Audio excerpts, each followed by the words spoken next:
Hola, hola a todo el mundo. Ahora, el momento tanto esperado.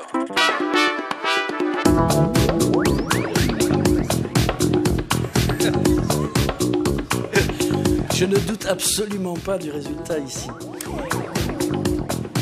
Eh bien alors apparemment tout le monde est prêt, donc on peut y aller sur le générique. Hola, hola a todo el mundo. Ahora, el momento tanto esperado. Qu'est-ce qu'on déguste? Bonjour.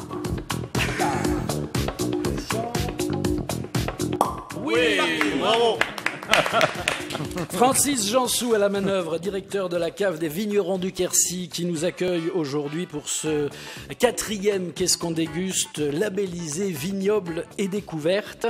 4e et dernier. On est content, non pas d'arriver au bout de cette série, mais quand même un peu parce que y a eu beaucoup de péripéties, beaucoup de reports avec la crise sanitaire, avec tout ça, ça a été compliqué de mettre en place cette série d'émissions.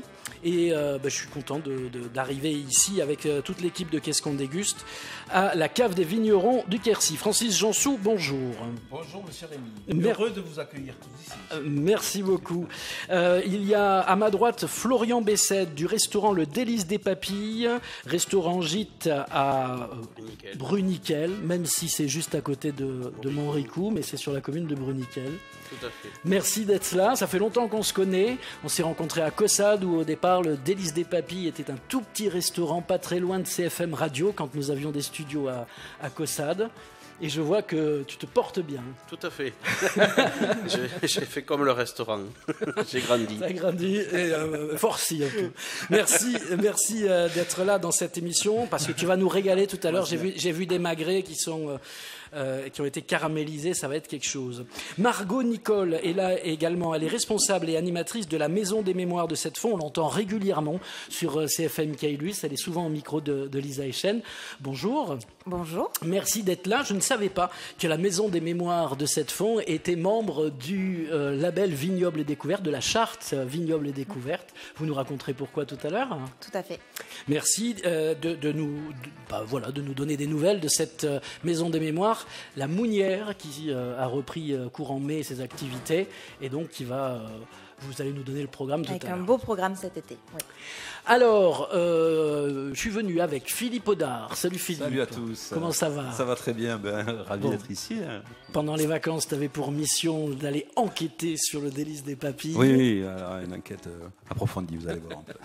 Émilie Prouchet de la Costa, je dis pas les femmes d'abord parce qu'elles ont voulu l'égalité, elles l'ont aujourd'hui, donc c'est avec une confraternelle égalité que je te donne la parole. Bonjour. Ce sera pourquoi aujourd'hui? Alors aujourd'hui, je vais essayer de faire un lien avec la Maison des Mémoires et faire un petit sujet sur les espaces de mémoire contemporains. D'accord. Hervé Benatar, bonjour. Salut Rémi. Ravi de te revoir. Il y avait chroniqueur longtemps, dans cette émission. Ouais. De retour. Ça fait longtemps que tu n'étais pas là. C'est vrai. Et tu reviens aujourd'hui avec une chronique sur... Je vais parler des capsules de bouteilles, tout simple. D'accord. Comment décrypter les capsules de bouteilles? Exact. Les couleurs. Ça peut aider des fois à choisir un vin. D'accord, bon, le vin selon la capsule, ça marche. Pour nous accompagner pendant toute cette heure et demie que nous allons passer ensemble, il y a le groupe de Serge Matteo, le groupe Garanou, qui chante régulièrement dans la région, un programme autour de Claude Nougaro, mais aussi depuis quelque temps autour de leur propre composition. Donc, ce que je vous propose, c'est de commencer immédiatement par un morceau de Garanou, une reprise de Nougaro. Serge, si tu veux bien. Donc, c'est Armstrong pour lancer ce Qu'est-ce qu'on déguste spécial vignoble et découverte à la cave des vins des Coteaux du Quercy. Aurélien à la technique, Thomas et Maya aux caméras. Il y a dans l'ombre Caroline du syndicat des vins des Coteaux du Quercy, Corinne Trévisan du PET, RP Midi Quercy, Emmanuel de l'Office de tourisme Quercy-Cossadé.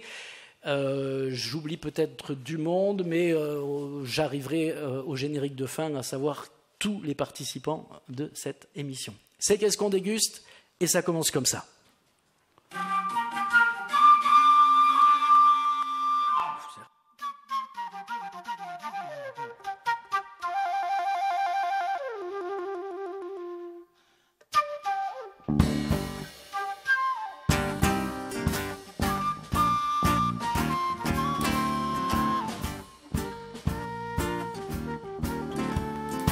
Armstrong, je ne suis pas noir, je suis blanc de peau. Quand on veut chanter l'espoir, quel manque de peau. Oui, j'ai beau voir le ciel ou l'oiseau, ou rien, rien, rien ne lui là-haut. Les anges, zéro, je suis blanc de peau.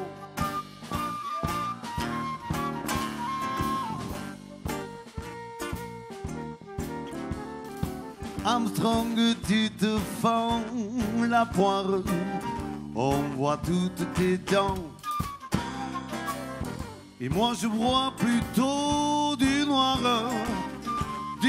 en dedans. Chante pour moi, Louis. Oh oui, chante, chante, chante, ça tient chaud, j'ai froid. Oh, oh, oh, moi qui suis blanc de peau.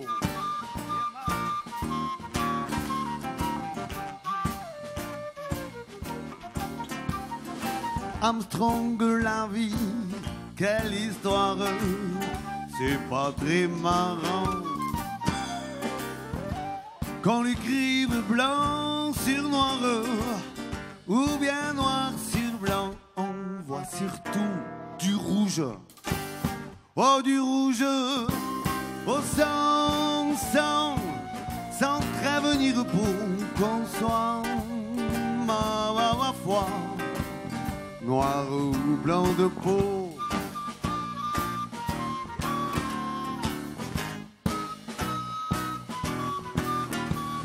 Et Armstrong, un jour, tôt ou tard, on n'est que des os. Est-ce que les miens seront noirs? Ce serait rigolo. Alléluia, allez, Alléluia.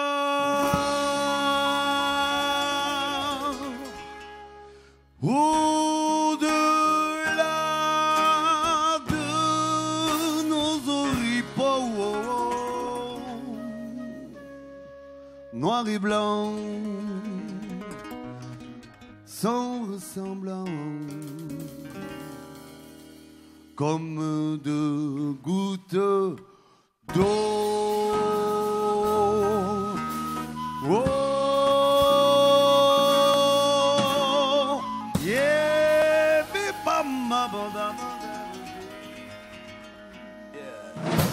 Bravo. Le groupe Garano avec Serge Matteo au chant. On fera connaissance un petit peu plus tard, même si on fera à nouveau connaissance, parce que là aussi, ça fait quand même quelques années que ces musiciens-là, on les entend sur CFM Radio. Alors donc, Francis Jansou, directeur de la cave des vignerons du Quercy. Est-ce qu'on pourrait refaire un peu l'historique de cette cave ? On va refaire l'historique Ouais. de cette cave. Donc la cave des vignerons du Quercy est née en 1985 sous l'impulsion de quelques producteurs locaux qui faisaient le vin de façon un peu empirique chez eux. Le vendaient au négoce local sur la place de Cahors, et donc avec un produit qui partait d'ici mais qui était anonyme, qui n'était pas mis en valeur, etc.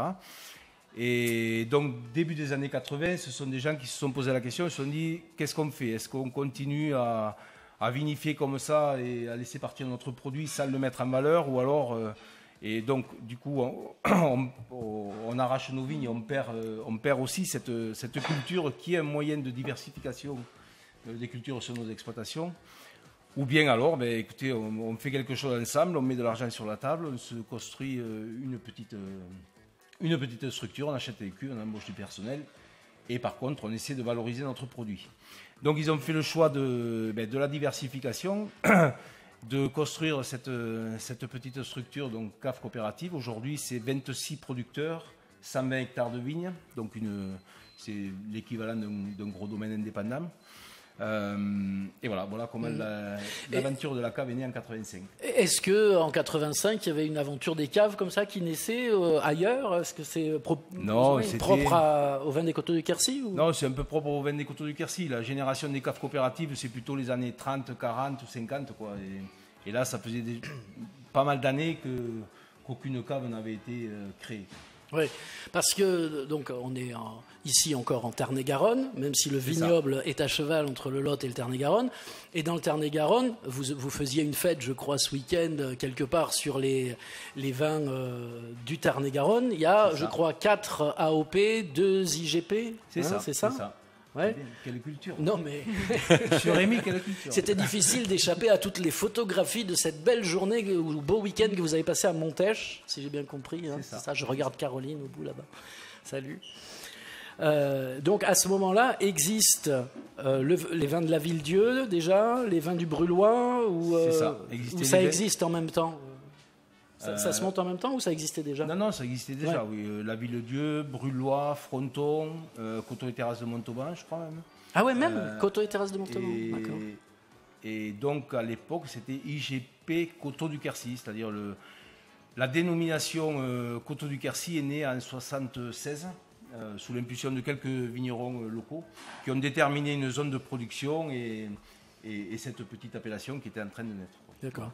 Et donc, quand on détermine une zone de production, parce qu'on en a parlé à la dernière émission, moi je m'étonnais par exemple que le domaine de Coquel où on était à la dernière émission soit pas dans le Cahors par exemple.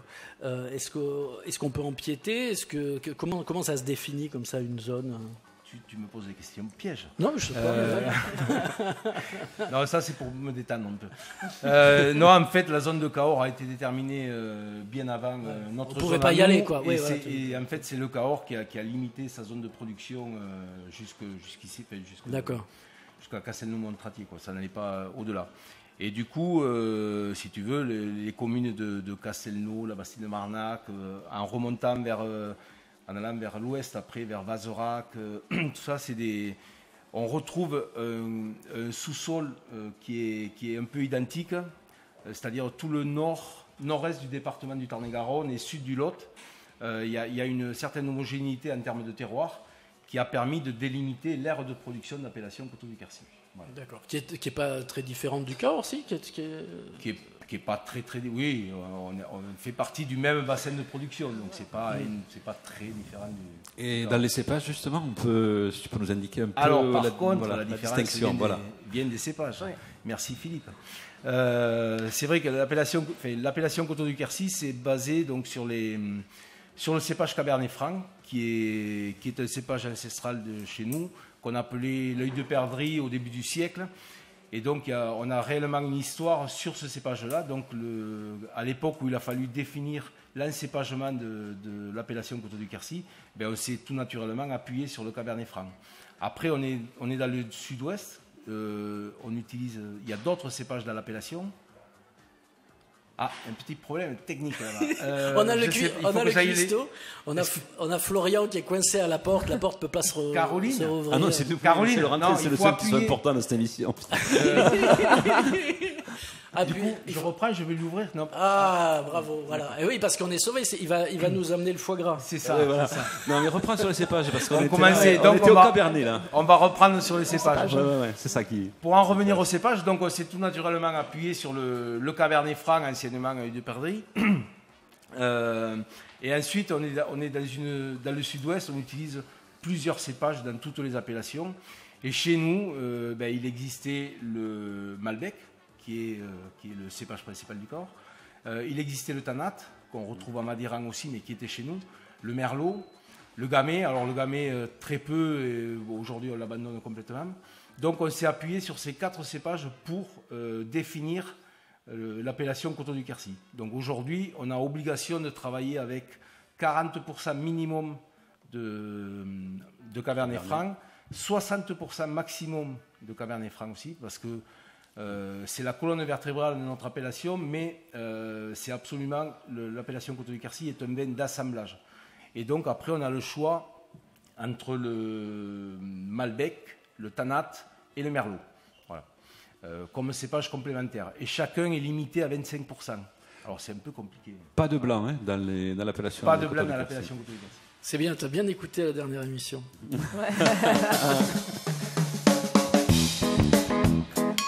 Alors, qu'est-ce qu'on déguste? Alors là, nous dégustons notre vin bio en blanc. On est sur un chardonnay, sauvignon et un poil de vionnier. Tu l'as déjà vu. Pardon. Donc vous allez voir. Et qui ne rentre pas donc dans l'appellation. Qui ne rentre pas dans l'appellation Coteau du Quercy, mais pour démarrer. Et pourquoi ça rentre pas? Non, mais c'est justement Voilà. pour. Parce qu'on vient de dire, il n'y a pas de blanc. Oui, C'est un d'accord. côte du Lot. Alors du coup, c'est un côte du Lot parce qu'on a 6 hectares de vignes en blanc qui sont conduites donc en bio et qui sont sur le plateau de Belfort de Quercy, commune lotoise, donc c'est un côte du Lot. Voilà. Très bien. Vinifié ici. Bon, vous verrez, c'est des petits rendements, c'est un terroir qui est assez maigre, un terroir de plateau avec peu de sol, le sous-sol calcaire qui est très proche. Donc des petits rendements, mais ça donne des jolis vins avec un joli cœur de bouche, une belle attaque. Ouais, puis un beau Je vous fruité laisse aussi. déguster. Un beau fruité. Et un beau fruit. blanc. Ouais. Et la part du bio dans la cave, ça représente La combien? part du bio dans la cave représente aujourd'hui 30% de notre production. On a mis en place une politique de production il y a maintenant une bonne dizaine d'années pour inciter les producteurs à aller vers le bio. Et on les accompagne pendant la période de reconversion qui dure 3 ans avant de pouvoir effectivement avoir le label bio sur nos produits. Alors, dans mon conducteur, j'avais prévu de parler avec Florian Bessette du restaurant Les Délices des Papilles. Tu as encore quelques minutes, 2 petites minutes, le temps que Philippe, justement, te présente, puisque c'est lui qui est venu à ta rencontre. Oui. Il est du coin, Philippe Audard, Un peu, oui. et le resto au rond-point de Montricou, il le connaît depuis très très longtemps. Ouais, et déjà, mon grand-père le connaissait avant, mais je vais vous en parler. Donc, le délice des papilles, à Bruniquel, sur le rond-point de Montricou, comme l'a rappelé Rémi, juste au pont, là, sur l'Aveyron. Donc, Florent Bessède, qui était un migrant expatrié de Caussade, donc bien adapté, mais néanmoins un migrant. Bon, il aurait mérité de figurer dans les sympathiques atypiques, parce que vraiment, son resto est déjà très sympa, et atypique aussi, puisque, bon, alors, je vais faire un peu l'historique pour reprendre l'histoire de cette maison, qu'il a rachetée en 2010, qui était le relais du Postillon. Connu de tous sous le nom de Chez Daugé, donc c'était une maison prestigieuse et connue pour son accueil, sa convivialité, etc. Et c'est là que mon grand-père Georges allait guincher, chanter et accessoirement siphonner quelques bons canons. Bon bref, une maison placée sous le signe de la convivialité et du savoir-vivre quercinol. Donc Florian Bessède, qui est pâtissier confiseur initialement, sa formation, voilà, et qui est passé au fourneau et qui a décidé d'innover. Et qui a innové, donc avec l'aide de la région et du pastourisme, il a installé dans une salle du restaurant une épicerie fine traiteur. Donc ça c'est assez remarquable, c'est là où c'est très atypique d'ailleurs, parce que ça fait partie des tendances du moment, mais néanmoins dans nos campagnes on ne voit pas souvent.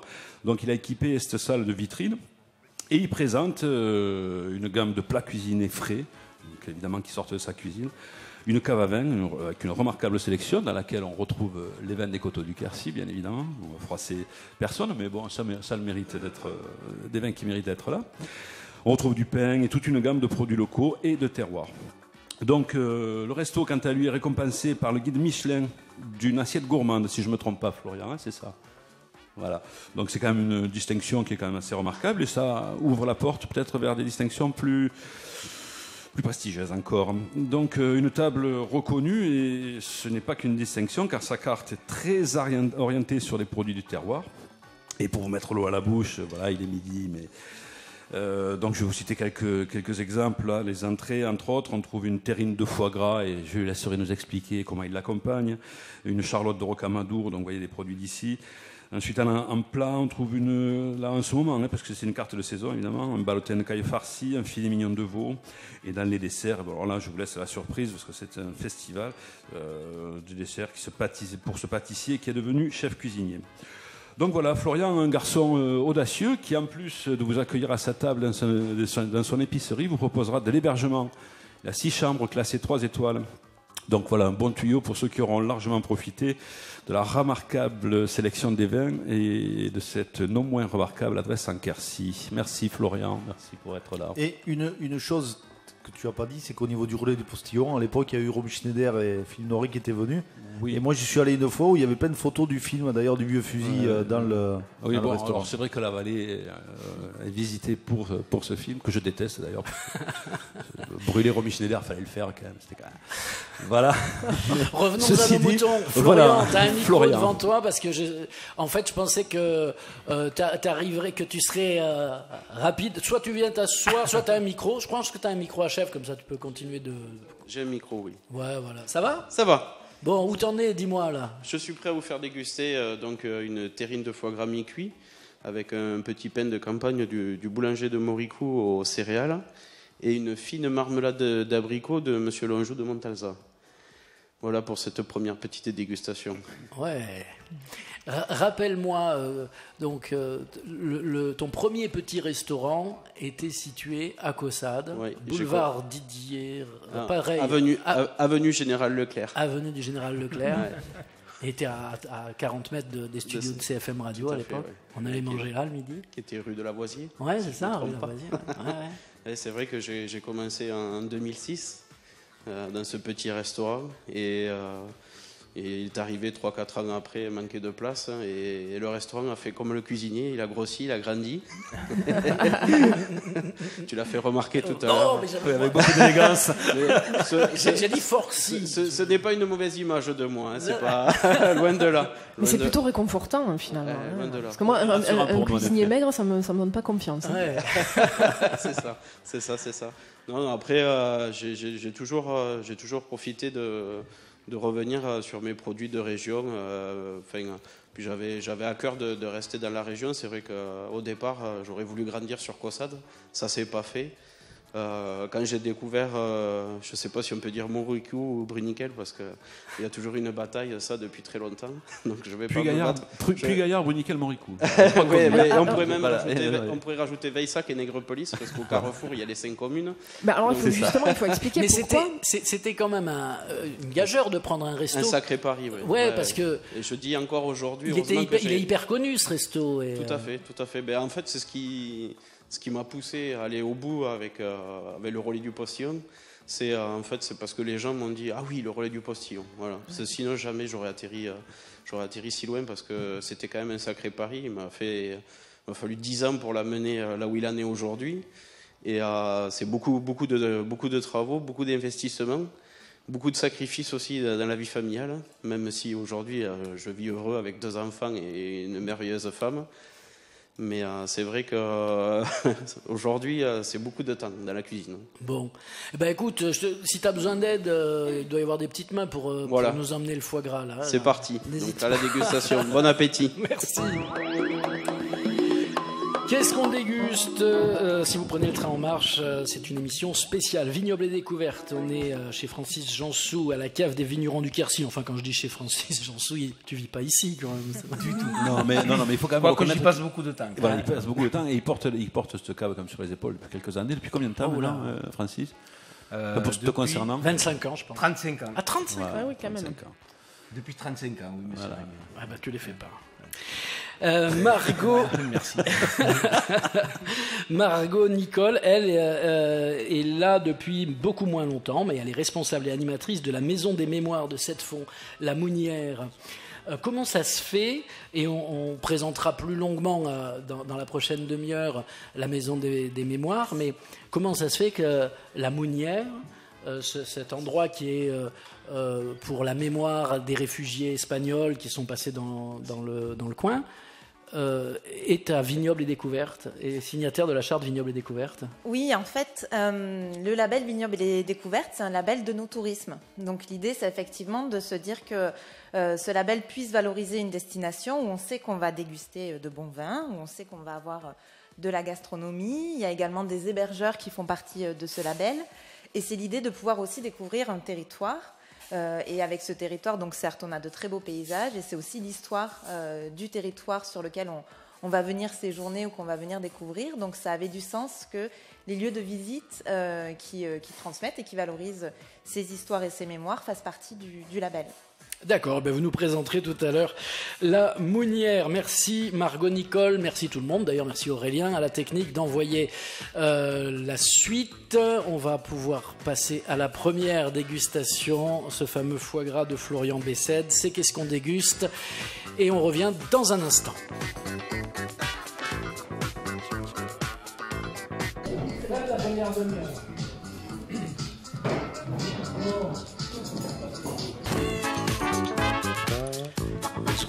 Qu'est-ce qu'on déguste? La suite. Francis Janssot n'est pas du tout à son affaire. Normalement, voilà. Ah, voilà. Est-ce qu'il fallait l'ouvrir avant? Est-ce qu'il faut toujours les ouvrir avant, les vins des Coteaux du Quercy, de la cave des vignerons? Bonne question. Alors après, moi, je pense qu'il faut ouvrir avant les vins. Plus ils sont jeunes et plus il faut leur donner un peu d'oxygène, d'aération. Et après, quand tu as affaire à des vins qui ont déjà évolué, qui sont déjà vieux, donc qui ont déjà ce caractère oxydatif, faut faire quand même très attention à l'ouverture trop longtemps en avance, quoi. Ça accentue ce caractère oxydatif sur les vins. Oui, surtout sur des vins faibles en sulfite comme cela par exemple, voilà. Qui risquent donc des vins jeunes comme celui-ci, là je vous sers un 2020, nouvelle récolte, en bio, rouge, monsieur.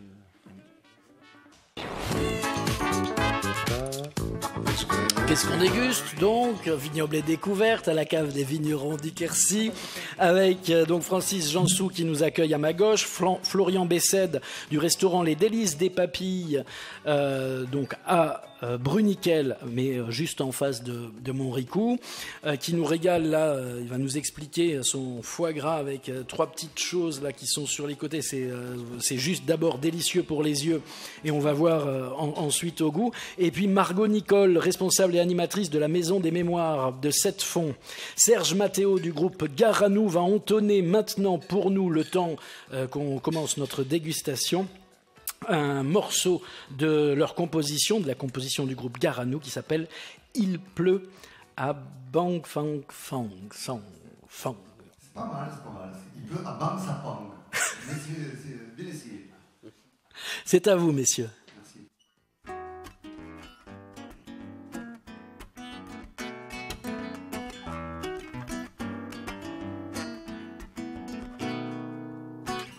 Il pleut à Bang Sapang sur les plages de Marwe. Les gouttes viennent danser sur l'écume argentée. Au loin la mer se jette dans les bras des nuages. Les îles sous le vent se sont évaporées.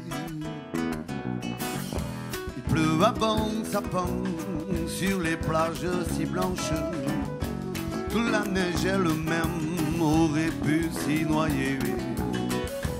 Les bateaux des pêcheurs en ont le cœur qui tangue. Les vagues doucement viennent les caresser. Les bras levés je danse la danse de la pluie. J'écarte dans mes bras tout en lançant des cris. Les bras levés je danse la danse de la pluie. Les yeux levés j'avance vers une nouvelle vie.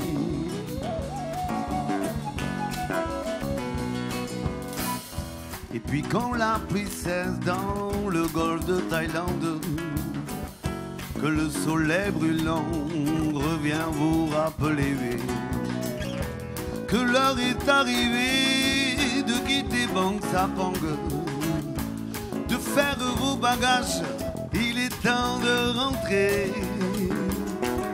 Les bras baissés j'avance, le rêve s'évanouit. Je referme mes bras pour m'en faire un ami. Les bras baissés j'avance, le rêve s'évanouit. Les yeux baissés j'avance, mais c'est bientôt fini.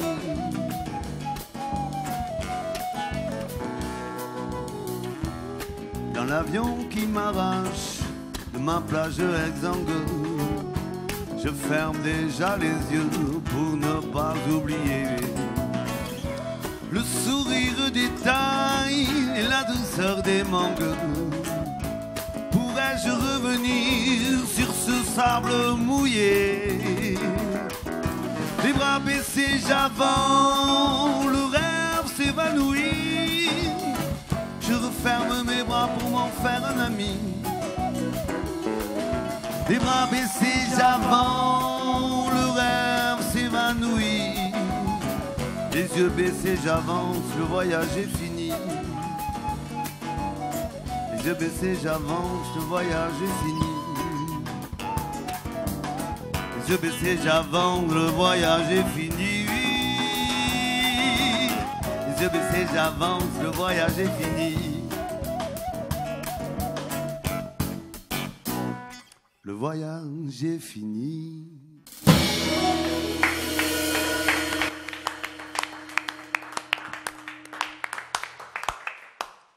Le groupe Garanou sur CFM Radio et dans l'émission Qu'est-ce qu'on déguste? Pardon. Ici, donc, à la cave des vignerons du Quercy, avec dans l'assiette, tout de suite, un succulent foie gras et une confiture... Une fine marmelade d'abricot de Monsieur Lonjou de Montalzat. Alors, c'est une terrine de foie gras, du foie gras de la ferme de Pêcheville, cuit à basse température et servi avec sa fine marmelade sur son pain de céréales grillé. D'accord, donc tu fais le choix de ne pas partir sur la figue comme beaucoup partent avec le foie gras. Alors, je travaille la figue, mais plus à la période de septembre, où on a la figue violette qui est je trouve, pour moi, la meilleure des figues, et puis c'est plus sa saison. Voilà. Voilà, j'essaye de suivre énormément la saison de chaque fruit, légume que je mets dans l'assiette. Et c'est obligé la confiture toujours avec Enfin, la confiture, là, c'est la marmelade, pardon, oui. Avec le foie gras. Alors ça, c'est peut-être un petit défaut de pâtissier, où je vais avoir toujours tendance à amener une note de sucre dans mes plats salés.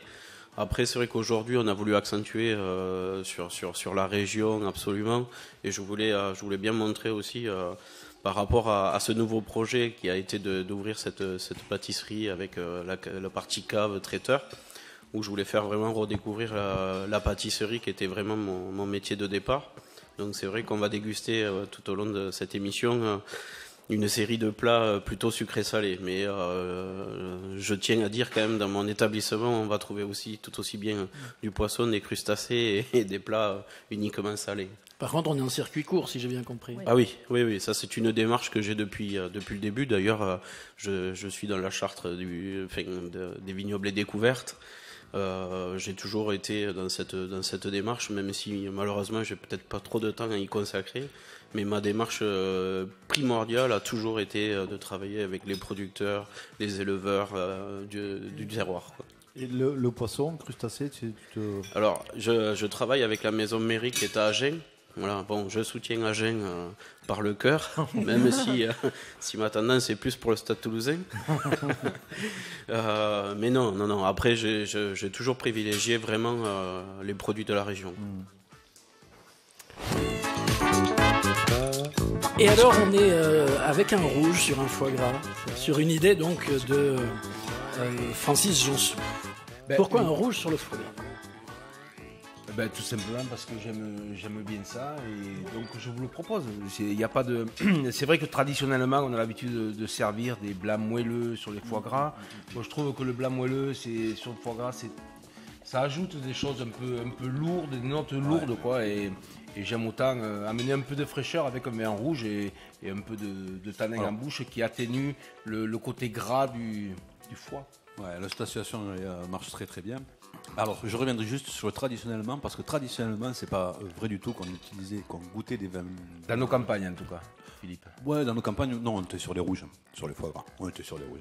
Et traditionnellement, c'est venu après une espèce de tendance où effectivement. Ah, mais c'est peut-être parce que je suis gaillacois, moi, et du coup. On a fait gaffe à ça, fait gaffe. Non, mais c'est possible. Je suis gaillacois, et c'est vrai que traditionnellement, chez moi, dans mon pays natif, qui est un vignoble de blanc, c'est plus un vignoble de blanc, c'est vrai. Mais moi, j'ai toujours dégusté les foie gras. C'est une avec, déformation personnelle. Ici, il faisait tout à l'agnole. Hein. Foie gras, agnole. Non, c'est le rouge ici. Ça a toujours été le rouge. C'est pour ça que d'ailleurs l'appellation est calée sur les rouges. Parce que là, on peut parler de tradition. Ouais. Et donc, du coup, on déguste un millésime 2020. On reste sur le bio après avoir dégusté le blanc. Là, on est sur un bio millésime 2020 en Cabernet Franc Malbec Tanat. Et donc la gamme s'appelle les Nouveaux Chemins. On est toujours sur cette étiquette-là. Parle-nous de cette gamme, les Nouveaux Chemins. Qu'est-ce que c'est exactement? Alors, les Nouveaux Chemins, mais c'est une... Alors d'abord, pour reprendre un petit peu l'historique, là, on vient à peine de refaire tous nos habillages, c'est-à-dire les étiquettes de vin. Et donc on a travaillé sur l'histoire de la cave, sur l'histoire du vignoble. Et les Nouveaux Chemins, mais parce que c'est... Autant il y a 50 ou 60 ans, tout le monde travaillait en bio, autant on a perdu ça ces dernières décennies. Et aujourd'hui, ben voilà, c'est une chapelle, c'est une nouvelle façon de bosser, et on revient vers la culture biologique. Donc c'est les Nouveaux Chemins, c'est quelque chose qu'on redécouvre et quelque chose de nouveau pour nous. D'accord. Vous avez combien de gammes à la cave des vignerons? Parce que je vois là-bas la 630. La gamme 630. Ah, ça, c'est intéressant. Quand je dis la gamme, c'est parce qu'il y a des blancs, des rouges, il y a toute la gamme en fait. Hein, ouais, c'est ça. Alors la gamme 630. Même du rosé peut-être. Et même du rosé. Même du rosé. Le fameux fleur de coteau, c'est ça? Ah, ça c'est autre chose encore. C'est sucré, non? On en parle. Oui, c'est vrai. C'est sucré. Et la gamme, pour en revenir à la gamme 630, c'est en fait le choix de ce chiffre 630 n'est pas venu au hasard. La culture de la vigne existe chez nous depuis plus de 2000 ans, et en 92, les Romains qui à l'époque étaient ici ont fait arracher la vigne dans notre bassin de production, parce qu'il manquait de blé et parce que le vin d'ici portait concurrence à leur vin italien. Ça en est suivi après toute la période des invasions barbares qui ont perturbé aussi l'agriculture locale, puis l'occupation de l'Aquitaine par les Anglais, qui, en accord avec les Bordelais, ont fermé le port de Bordeaux aux vins du Haut-Pays. C'est-à-dire qu'ici, le bassin de production, on appelait ça les vins du Haut-Pays, qui, via la Garonne, arrivaient sur le port de Bordeaux pour après être exportés. Et du coup, pendant l'occupation de l'Aquitaine, le port de Bordeaux était fermé aux vins du Haut-Pays, tant que les vins du Bordelais n'étaient pas vendus. Et une fois que les vins de Bordelais étaient vendus, le port s'ouvrait pour les vins du Haut-Pays, mais avec une dîme. Bon, bref, tout ça a amené, a contribué à ce que la culture de la vigne périclite dans notre région, et ce n'est réellement qu'à l'an 630, sous l'impulsion d'un évêque local, que la culture de la vigne est réellement repartie.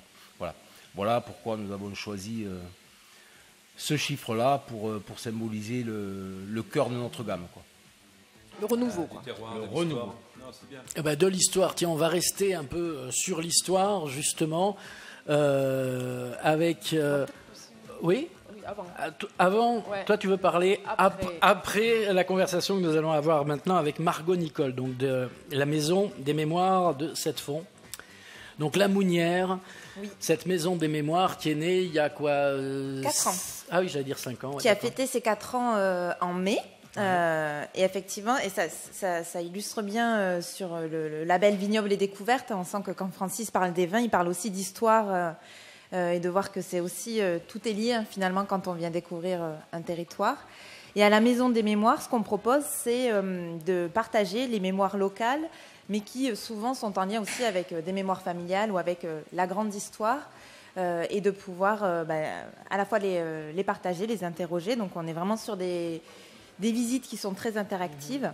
Et les 3 sujets qui sont abordés à la Maison des Mémoires, c'est 3 sujets qui sont vraiment en lien avec nos territoires. Il y a tout d'abord la chapellerie, puisque Sept-Fonds s'est profondément développée. Et grâce a connu à Pétronie grand Cantecor, qui est né à Exactement. Sept-Fonds, qui a fabriqué le premier capelou, le premier la galurin. première paillole, premier chapeau, et qui a développé cette activité.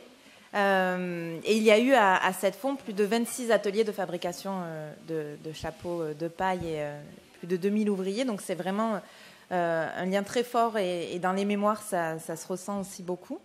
Le deuxième sujet à la Maison des Mémoires, c'est l'aviateur Dieudonné Coste, un natif de Sept-Fonds, dont les parents étaient ouvriers chapeliers et qui, lui, a vu en grand puisqu'il a fait ses premières heures de vol à la Première Guerre mondiale et il est ensuite devenu un de ces grands pionniers de l'aviation contemporains de Mermoz et Saint-Exupéry, qui ont participé à de nombreux exploits et dont un exploit le plus connu, c'est la traversée de l'Atlantique Nord sans escale.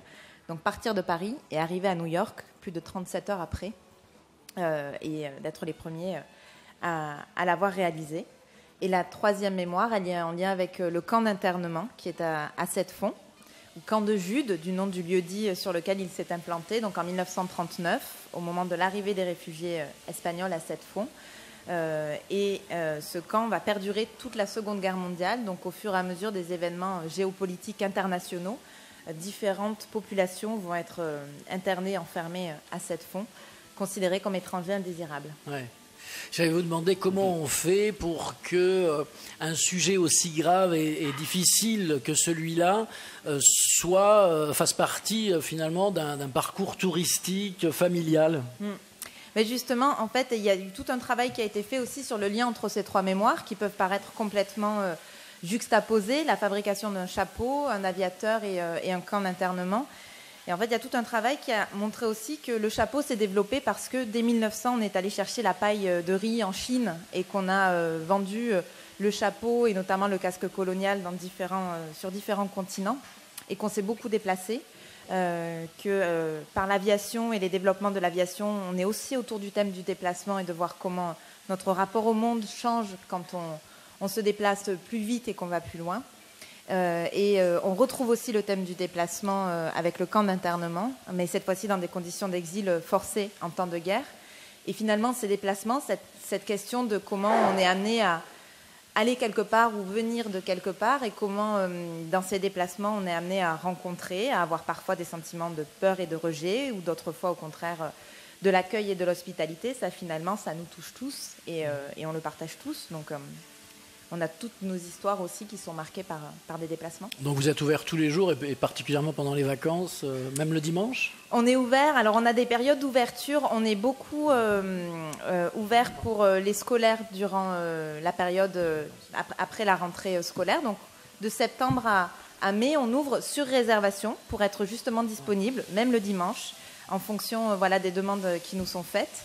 Et ensuite, là, en mai, juin et septembre, on est ouvert 2 après-midi par semaine, les mercredis et samedis. Et en juillet, août, c'est du mercredi au dimanche, les après-midi. Il n'y a pas de dégustation. Et on a des bonnes adresses à conseiller. Et la visite en audio guide ou avec on a plusieurs systèmes de visite. En fait, il y a des visites libres, mais il y a toujours un médiateur au sein de l'espace qui accompagne et qui permet d'avoir un échange autour des mémoires. Et avec beaucoup de multimédia pour accéder à des documents et à des photographies. Il y a 2 parcours qui se font dans le village de Sept-Fonds autour des lieux de mémoire. Et il y a effectivement un audio guide où on prête des tablettes, même pour découvrir le mémorial du camp de Jude, où là, il y a toute une fiction audio qui permet de vraiment s'immerger dans ce qu'était le quotidien du camp. Et le coût pour une famille de venir en visite ? Le coût, c'est 3 € plein tarif et 2 € tarif réduit quand on est retraité, étudiant, demandeur d'emploi, quand on a moins de 12 ans. Et c'est gratuit pour les moins de 6 ans.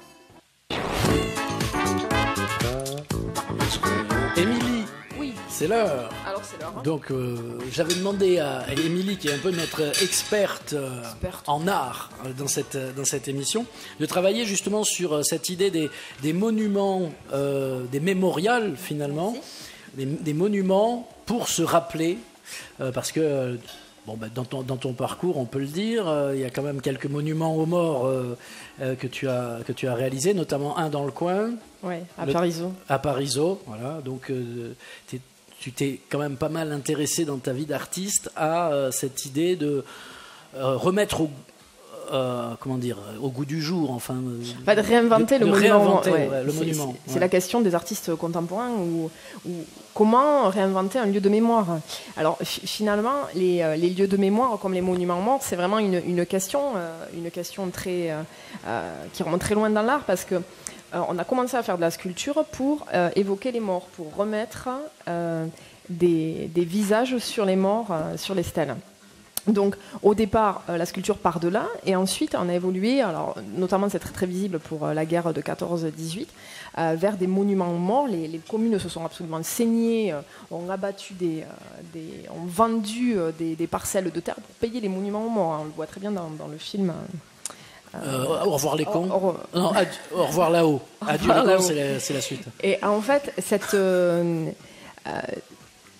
c'est ça, c'est au revoir là-haut de... Adieu les cons de Dupontel. De Dupontel. Voilà, mais on préfère leur dire adieu aux cons.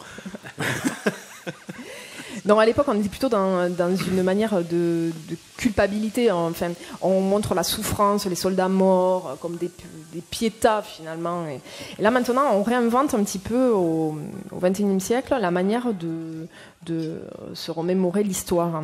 Donc, on n'est plus dans cette manière frontale d'évoquer la souffrance. On est plus dans un travail de ne pas oublier et de suggérer. Alors, je vais vous donner quelques exemples pour rebondir sur ce que tu as dit. On a à peu près le même exemple pour le mémorial de Rivesaltes, qui a été réalisé par le sublime Ricciotti, l'architecte, c'est mon chouchou. Alors, initialement construit...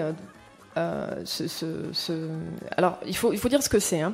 Le camp d'internement de Rivesaltes, c'est un alignement de baraquements, un petit peu comme ici, où on internait finalement les indésirables du régime de Vichy. C'était un peu l'antichambre du camp de déportation d'Auschwitz-Birkenau. Et plus tard, il y a aussi eu un regroupement de harkis. Donc, il y a un concours qui a été lancé, Ricciotti l'a remporté, et Ricciotti dit que son projet s'inscrit entre la nécessité de l'émotion et le refus du pardon. Alors, il dira qu'il a choisi d'affronter la sourde réalité du lieu. Donc, pour cela, il ne détruit absolument pas les baraquements.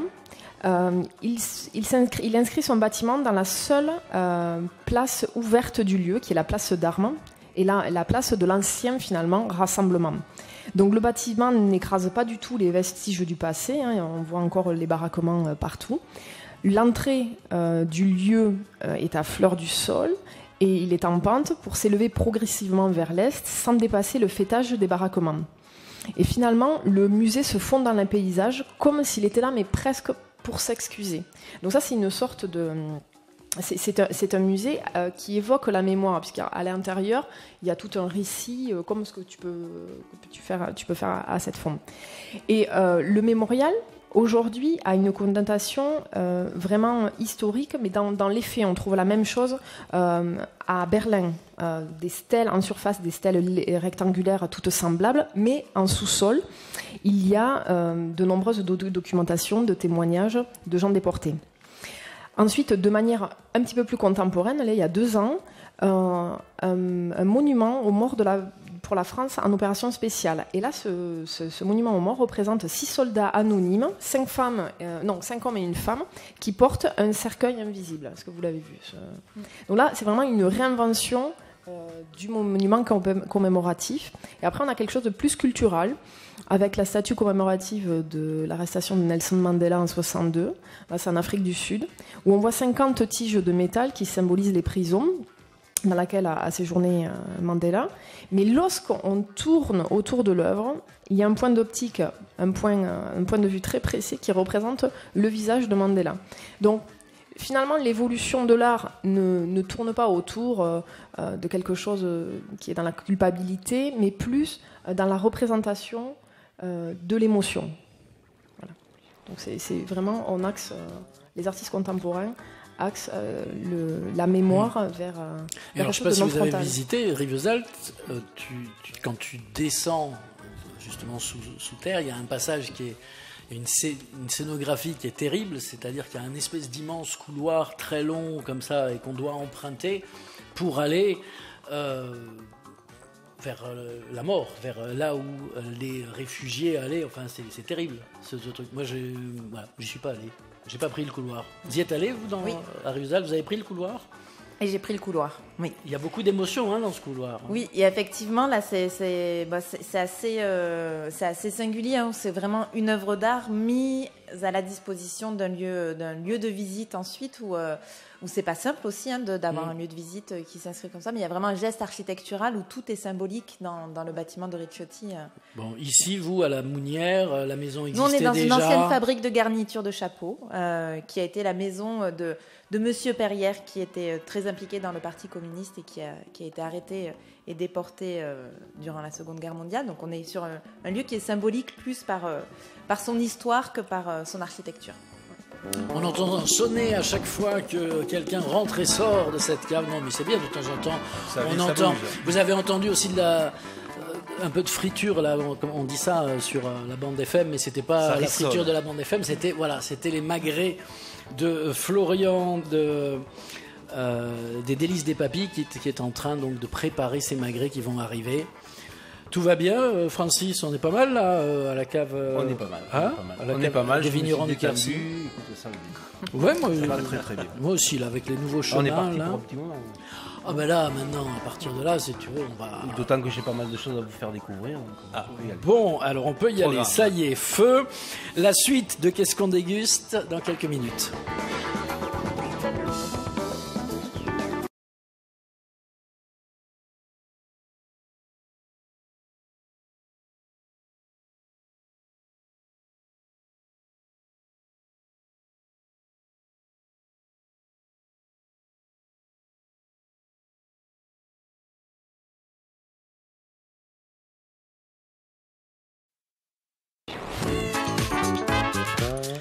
Qu'est-ce qu'on déguste? La suite.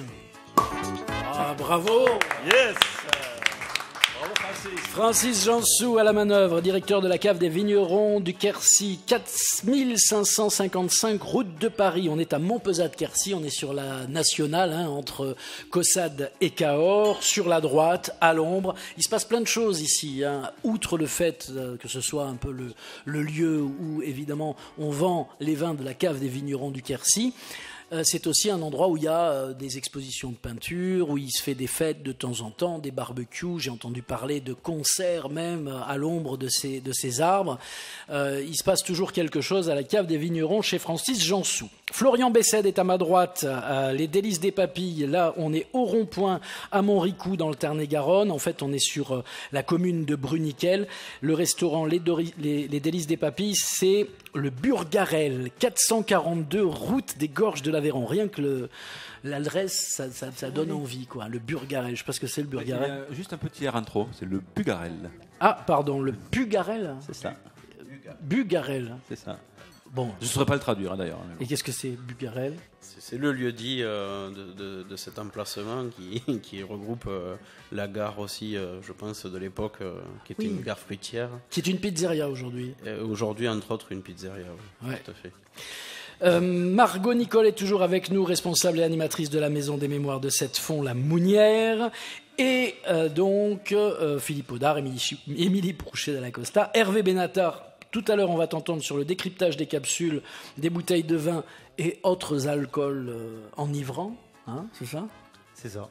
Et puis là, tout de suite, sous les micros d'Aurélien et les caméras de Thomas et de Maya, c'est le groupe Garanou qui se lance dans une composition intitulée « La grippe ». Exactement, ça fait ça. Attention de ne pas l'attraper. Masque oblige.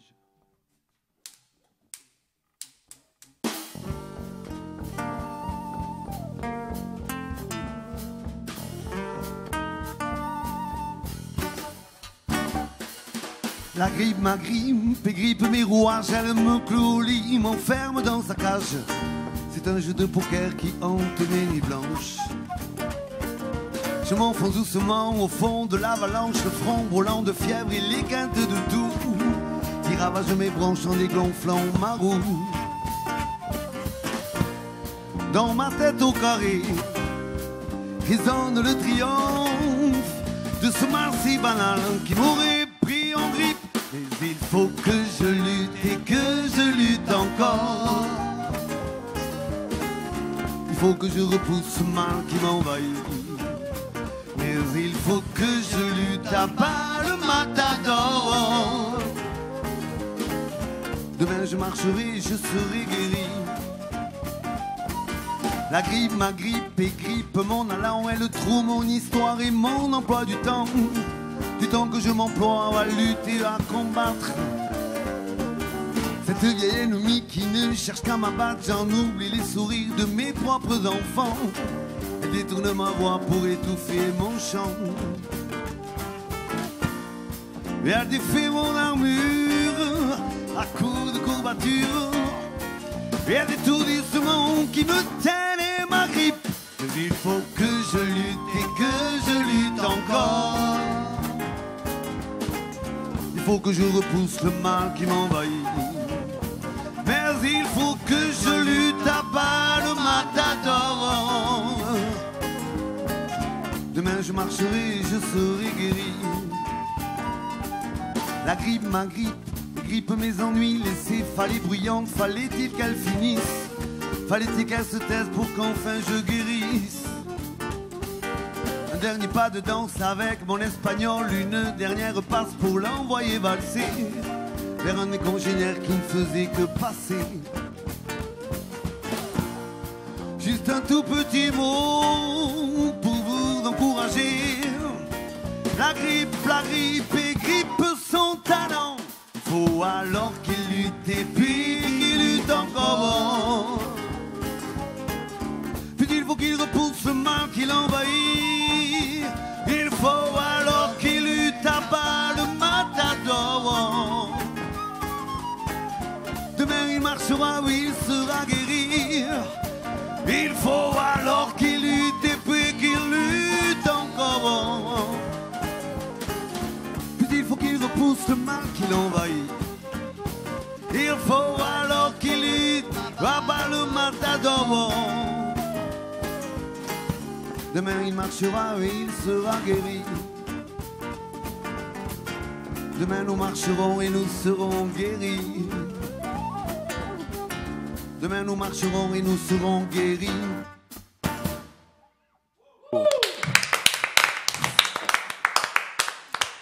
Serge Matteo est au chant dans le groupe Garanou pour l'ouverture de cette troisième demi-heure de Qu'est-ce qu'on déguste? Qui est l'anagramme de Nougaro, je viens de comprendre. Hein. Ah ben... Je viens de réaliser. C'est ça, Serge. C'est l'anagramme de Nougaro, Garanou. Merci. Le presque anagramme. Ah oui, d'accord. Je vais te laisser réfléchir, tu vas voir, c'est le presque anagramme. Je vais le noter. Merci alors, Serge.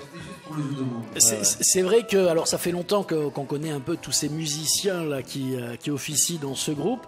Il me semble même que vous étiez 6 à une époque, non, chez Garanou. Alors Garanou, c'est un groupe, ça va faire 15 ans pour la montée. Donc aujourd'hui nous sommes 6, mais on a tourné pendant très longtemps à 3 avec Frédéric et Eric Marty qui a rejoint le groupe Garanou il y a déjà 15 ans. Frédéric est arrivé il y a 14 ans. La première fois que Frédéric a joué avec Garanou, c'était ici à la cave et c'était il y a déjà longtemps. Frédéric, c'était quel duo dans lequel tu jouais à l'époque? Il n'y avait pas un duo Oui, Andreas, voilà, un duo de flûte, de traversière et flûte-guitare. Comment ça s'appelait ça? Non mais je vous avais reçu à la radio à l'époque quand on avait les studios à Caussade. C'est pour dire le lien qu'on a avec les musiciens du coin aussi sur CFM Radio. Bon, je parle pas de Monsieur Marty là-bas qui a écumé toutes les scènes du Tarn-et-Garonne. Toi aussi, on s'était rencontrés Eric, pardon. On s'était rencontrés sur les scènes off à l'époque du festival à Longchamp, sur lesquelles tu venais pousser déjà un peu Nougaro. Exactement, il y avait Eric déjà. Déjà, ouais. Il y avait Eric aussi. Et alors le jeune homme derrière, par contre, avec le t-shirt La Vie en rose, lui.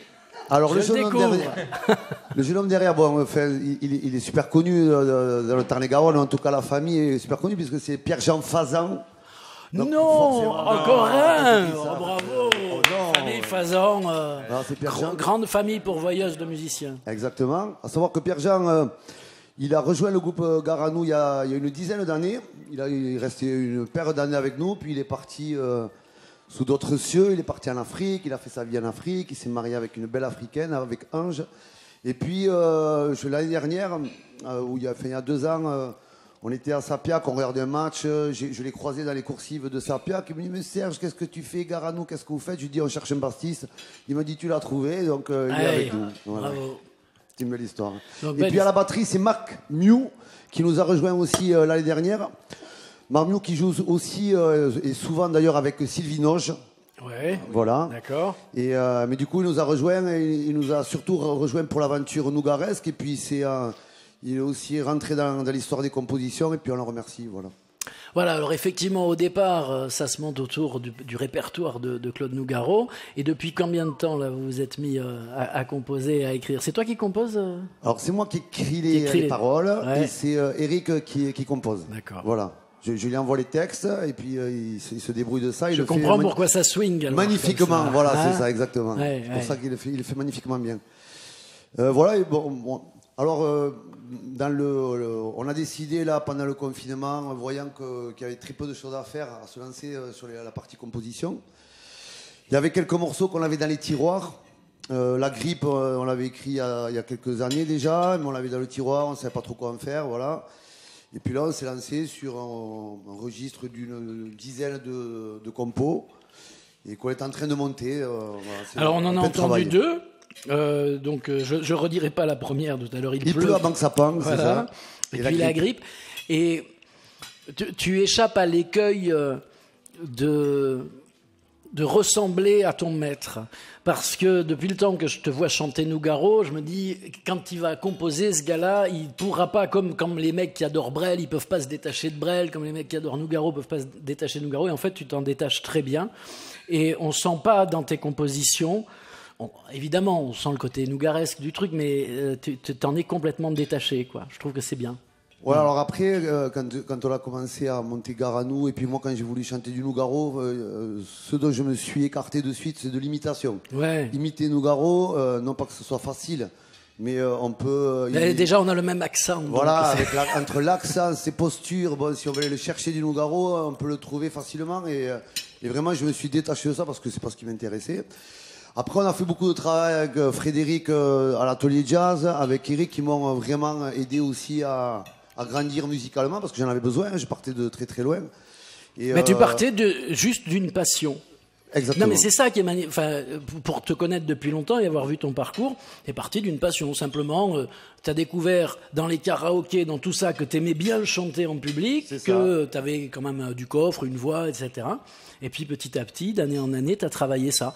Et aujourd'hui, le résultat est là, bravo. Exactement. Et puis c'est surtout bravo aux musiciens. Moi, je remercie toujours Frédéric, Eric, et puis Pierre-Jean, et puis Marc qui nous ont rejoints, et Sébastien qui parle aujourd'hui, mais...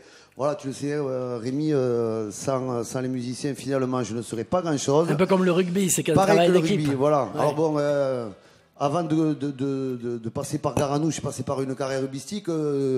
Tous vos amis de CFM, je les ai entraînés, j'ai joué avec eux. Voilà, c'est des collègues, c'est d'anciens collègues, voilà. Bon, bravo. Peut-être un dernier morceau, dépliez pas tout pour la toute fin de l'émission tout à l'heure. Écoute, avec plaisir. Merci. Merci à vous, en tout cas. Bravo. Merci. Bravo. Moi, je continue l'applaudissement et vous pouvez continuer pour ce qu'il y a dans l'assiette. Très bien, bravo. Et ce qu'il y a dans le verre aussi. Alors, ce qu'il y a dans l'assiette... Quelle drôle d'idée de jeter des cerises comme ça dans une poêle avec du caramel, Florian Bessède, les délices des papilles. Raconte-nous cette idée de jeter des cerises dans la poêle. Voilà, on va retrouver le magret de la ferme de pêche-vie de Montclar, légèrement rôti à la poêle sur la graisse. Et derrière, un petit caramel de miel de Veissac, légèrement caramélisé. On caramélise les cerises et on les déglace au vin blanc des coteaux du Quercy pour faire un petit clin d'œil. Ça se marie super bien. Ouais, c'est très bon. C'est vraiment très très bon. Et le miel, c'était du châtaignier que tu as utilisé. Oui, c'est du miel de châtaignier, tout à fait. C'est pas si bien. Tout à fait. Ça sort très bien. Ouais. C'est-à-dire une belle émission de passionnés. Tu parlais de musiciens passionnés, mais je trouve qu'on a un cuisinier passionné, un Francis Jansou, 35 ans de passion dans le vin, avec des résultats remarquables, on peut le dire. Voilà. Est-ce que justement, on parlait tout à l'heure des étiquettes. Est-ce que tu peux tu as refait la gamme d'étiquettes. Est-ce que tu peux nous en parler? Oui, bien sûr. Ouais. Alors, j'ai refait la gamme d'étiquettes. Donc, c'est-à-dire que. Il est graphiste aussi. Non, je ne suis pas du tout graphiste. Non. Il y a 35 ans de ça, quand je suis arrivé ici, on avait 2 vins, 2 vins rouges. Aujourd'hui, nous vinifions 18 vins différents. Et c'est vrai qu'au fur et à mesure de la création de ces vins, on a envoyé un dessin à l'imprimeur qui nous faisait une étiquette avec un nom. Bon, bref. Mais tout ça manquait de cohérence. Et donc, il y a 2 ans de ça, on s'est dit il faut donner de la cohérence à tout ça. Tout ça a une histoire. Et donc, on s'est adressé à une agence de communication parce que c'est vraiment pas notre métier, le marketing. Et ils sont venus sur le terrain, ils sont venus visiter les vignes, ils nous ont fait parler, ils ont dégusté. Ils ont fait ce qu'ils appellent, ils ont tiré notre ADN et pour sortir cette gamme de vins avec donc les nouveaux chemins pour les produits bio, la gamme 630 dont je vous ai expliqué l'histoire tout à l'heure. On a la gamme Manifeste, qui est Manifeste, c'est la revendication d'un savoir-faire et d'un terroir, avec 2 produits qui s'appellent la juste mesure, donc un vin qui est élevé sous bois, et la recherche du bel équilibre entre ce que va amener le bois au vin et le respect quand même du raisin. Et le bon temps, un vin sur lequel on va vraiment prendre le temps d'abord pour le ramasser, attendre la maturité optimale, donc on revient à les vignes tous les 2 jours, goûter les peaux, les pépins, voir l'état de maturité, et on le ramasse quand on estime quand on estime que ça va très bien pour le vin qu'on veut faire avec. Et le bon temps, parce que aussi c'est le temps pendant lequel on va laisser ce jus macérer avec la pellicule pour qu'il aille chercher dans cette pellicule toute la matière du raisin, quoi. Voilà. Mais il y a cette notion d'engagement qu'on retrouve maintenant chez les vignerons. Je prends l'exemple des Gaillacois avec les terroiristes, par exemple, et beaucoup d'autres exemples comme ça. Mais on sent un engagement maintenant pour à la fois revendiquer des vins de qualité, des vins sains, et puis pour le terroir, quoi. Vous avez quand même tous la bannière du terroir. Oui, je crois que quand on fait des produits comme les nôtres, on doit quand même le respect à la nature qui nous entoure et le terroir sur lequel on est installé. Et c'est vrai que aujourd'hui, c'est le terroir et les cépages et puis la climatologie locale qui va faire les produits qu'on fait aujourd'hui, quoi. Donc, effectivement, on est attaché au terroir. Engagé dans une démarche. Je reste sur l'étiquette 2 secondes avant de donner la parole à Hervé qui, lui, va nous parler non pas de l'étiquette, mais de ce qu'il y a au-dessus. Vous inscrivez... Et moi, je le déplore quand je ne le trouve pas. Vous inscrivez les cépages, souvent sur la contre-étiquette d'ailleurs. Certains vins, ou certains vignerons, ou certaines caves font le choix de ne pas inscrire leurs cépages. J'aimerais t'entendre là-dessus, parce que moi, je suis toujours ravi de voir les cépages, parce que je sais à peu près quel cépage j'aime bien. Et même si j'ai pas les pourcentages, en tout cas, je me dis tiens, il y a du Malbec, il y a du Tanat. Bon, je sais que ça va un petit peu accrocher au palais, c'est plutôt pas mal. Et je crois que on est des paysans, on est des gens qui faisons un produit qui s'appelle le vin, on le met en bouteille, et après on n'est pas fort, on n'a pas tous conscience de l'intérêt de l'information qu'on peut amener à travers nos bouteilles. C'est vrai qu'aujourd'hui, moi, je considère qu'une contre-étiquette, c'est un placard sur lequel tu peux communiquer et amener le maximum d'informations aux clients. Et donc, effectivement, je mets les cépages. Mais tout le monde n'en a pas forcément conscience et ne communique pas forcément là-dessus. Bon, voilà, je pense que c'est parce qu'on n'est pas... Il y a d'autres logiques derrière aussi. On n'est pas forcément... Certains vins, certains vignobles ne sont pas forcément transparents sur ce qu'ils font. Oui. On ne va pas s'amuser à faire des digressions là-dessus, mais voilà. C'est là où moi non, mais parce qu'on boit de plus en plus, les habitudes des consommateurs ont quand même un peu changé. On boit de plus en plus les cépages, les terroirs, mais aussi les cépages. Il y a cette tendance des monocépages d'ailleurs, dont vous êtes exonéré de toute façon, puisqu'il n'y a pas de monocépage, si je ne me trompe pas, dans la ligne de produits que vous proposez. Non. Il n'y a pas de monocépage. Et moi, j'aime bien les vins d'assemblage. En fait, les vins d'assemblage, ça te permet d'avoir... Chaque cépage a des caractéristiques qui lui sont propres. Et l'assemblage de 2 cépages va permettre, à mon avis, de sublimer les qualités de l'un et de l'autre. Et de rééquilibrer certaines années aussi. C'est un peu comme l'effet d'hétérosis, tu sais, en génétique.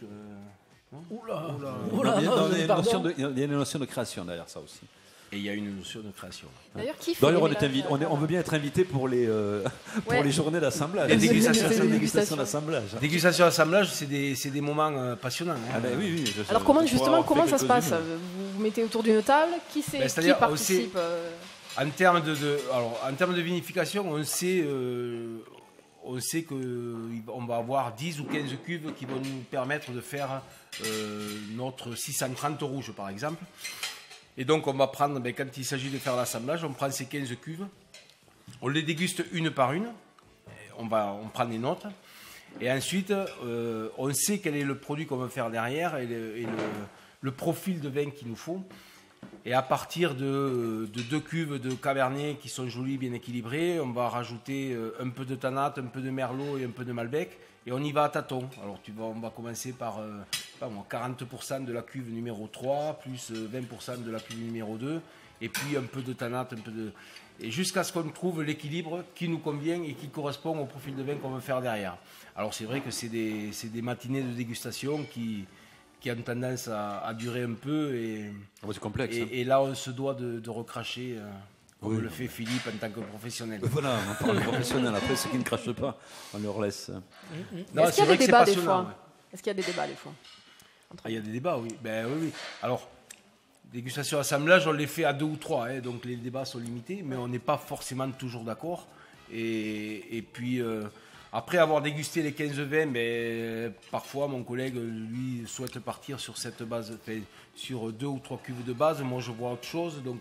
Voilà, chacun imagine l'assemblage et puis on le réalise, on goûte et on avance comme ça petit à petit. Dis-moi, on a un élevage en fût là, sur cette cuvée. Ça, c'est une vinification, ce qu'on appelle une vinification intégrale. Ouais. Ah, d'accord, qui est passée en bois du début. Du début à la fin. C'est des choses qui se font rarement maintenant chez les. Mais dans les foudres, donc pour les fermentaires, tu les fais dans des foudres.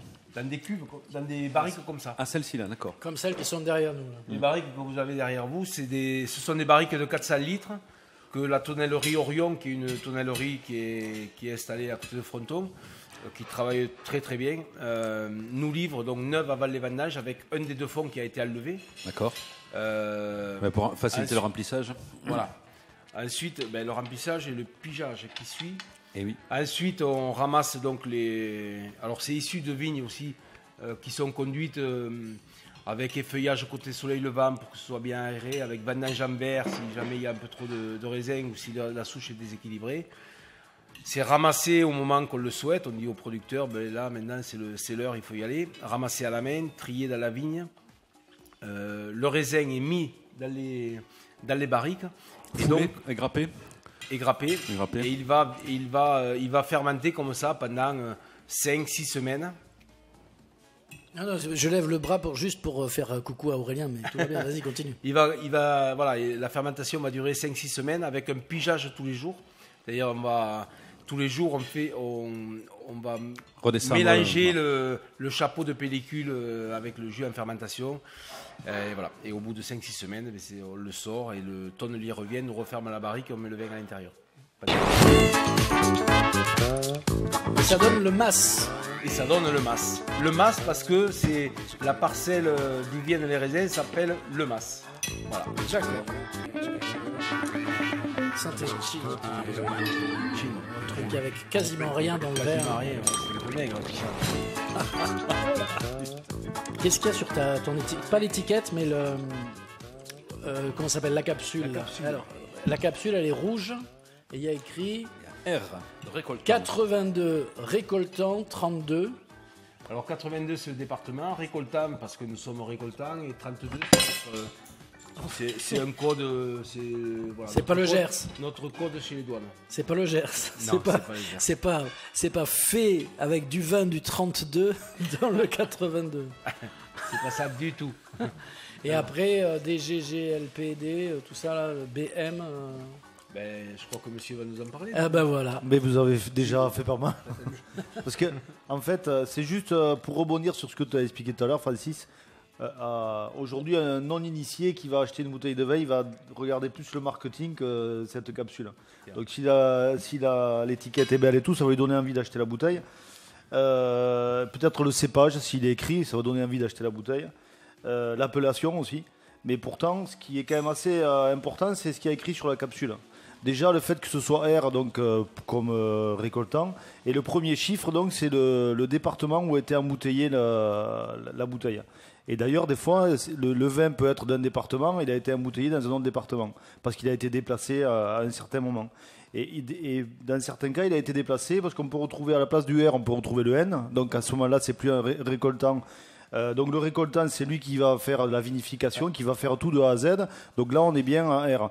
Alors par contre, tout à l'heure, on a discuté en off par rapport à une lettre E, qui est normalement les coopératives. J'ai regardé un peu, j'ai vérifié, les coopératives, normalement, doivent être en E. Donc il faudra peut-être aller creuser là-dessus. Il faut préciser. Non, mais en fait, c'est juste une chose, parce que le E, en fait, c'est simplement l'appellation d'une coopérative qui récupère plusieurs vins et qui va faire de l'assemblage pour créer un vin après derrière. Alors, ceci étant, comme tu le disais toi-même tout à l'heure, tu as l'appellation R parce que tu es quand même récoltant et tout se fait sur site. Et pareil pour un négociant, ce que je trouve pas très logique. Un négociant peut acheter du vin chez un viticulteur et s'approprier le vin qu'il a acheté, c'est acheter une cuve complète, et à ce moment-là, il pourra mettre récoltant aussi, alors qu'il n'est que négociant. Et ça, je trouve ça un peu surprenant, ça peut tromper un peu le consommateur sur l'étiquette. À condition que ce soit mis en bouteille au château, à condition que ce soit mis en bouteille au château, et auquel cas, effectivement, je crois qu'il peut utiliser la mention R. C'est ça. Donc, Philippe, tu voulais dire un truc? Oui, non, simplement pour préciser, pour le N, pour négociant, effectivement, mais le E, c'est embouteilleur. Et qui effectivement qui n'est pas forcément ni une cave coopérative ni un producteur, mais qui peut aussi être un producteur d'ailleurs, sans qu'on ait marqué R. Mais comme tu l'as bien fait remarquer, c'est le R qui permet, d'ailleurs c'est quasiment la seule chose qui permet d'identifier vraiment qu'on est chez un récoltant. C'est ça. Après le reste, il y a des flous et des ambiguïtés. Et pour tout néophyte qui ne sait pas, enfin qui apprend à acheter des vins, on se fait souvent enfumer par des étiquettes, on a l'impression que c'est fait au château, etc. On a l'impression d'avoir affaire à un récoltant, et pas du tout. Et si on ne regarde pas en dessus, et je vous invite à aller en grande distribution, on ne va pas encore une fois taper sur la grande distribution, mais néanmoins, c'est quand même des enfumeurs. Pour trouver une bouteille R, c'est très compliqué. Très, très compliqué. Ceci dit, après, il y a aussi le dernier chiffre que tu parlais de l'heure 32, c'est ton chiffre fiscal, en fait, tout simplement. C'est ça. Voilà. C'est ça. Et en dessous, j'ai vu sur tes bouteilles, il y a M. M, c'est le nom de la société qui fabrique les... C'est le code du fabricant de la capsule. Voilà, puisque comme c'est au niveau fiscal, ils sont 3 ou 4, je crois, en France aujourd'hui à fabriquer ces étiquettes. Ouais, exactement. Oui, peut-être. Ouais. Et donc, après, j'ai vu aussi, Francis, que sur toutes tes bouteilles, la couleur est rouge. Donc aujourd'hui, tu as le droit d'avoir les étiquettes en rouge. C'est à partir de 2011. Sinon, avant 2011, il y avait du bleu ou du vert. C'est ça. Et le vert, c'était pour les vins AOC. Et le bleu, c'était pour les vins de pays. Voilà. Et aujourd'hui, pour simplifier au niveau fiscal, je pense que c'est plus facile pour toi aussi. Ben, c'est bien plus facile pour nous aussi. On en a parlé tout à l'heure. Donc on a l'AOC Coteau du Quercy, donc c'est rouge et rosé, et tous nos blancs sont IGP, c'est-à-dire vins de pays. Voilà, donc tu devrais avoir normalement si c'était avant 2011, tu aurais eu du vin, du vert et du. On avait des bleu. capsules vertes et des capsules bleues. Ouais, c'est ça. Donc qu'on utilisait les vertes pour les AOC, les bleus pour les vins de pays, les IGP. Aujourd'hui, ils ont simplifié les choses, c'est soumis à déclaration. Voilà, après tout est tracé, tout est. Mais c'est vrai que ça simplifie quand même les choses en termes de fourniture. Non, simplement je ne vais peut-être pas terminer, mais en fait, on parle de fiscalité là. Ni plus ni moins. Ce sont les services des impôts qui nous permettent d'avoir une certaine traçabilité. Mais ces capsules sont simplement des impôts. C'est ça. Oui, mais elles donnent une indication pour le consommateur quand même. D'ailleurs, ces capsules ne sont plus obligatoires aujourd'hui aussi. Depuis le 1er janvier 2019, tu peux vendre du vin juste avec par contre les documents associés derrière. Bon, après, la majorité des viticulteurs conservent quand même cette parce que oui, faire les documents derrière, c'est quand même lourd. Alors après, si vous voulez bien, il y a d'autres couleurs. Donc le vert, le bleu, qui maintenant c'est le rouge. Donc il y a l'orange qui est plutôt l'alcool intermédiaire. C'est les vins spéciaux et les liqueurs en fait. Après il y a le jaune, c'est le cognac et l'armagnac. Donc on le connaît bien chez nous. Et le gris, c'est pour tous les autres produits intermédiaires, style eau de vie, ratafia, et voilà. Donc après, si j'ai oublié quelque chose... Juste alors... Ouais, sur les champagnes, RM, récoltant manipulateur. Et des fois, on n'a que manipulateur, que M.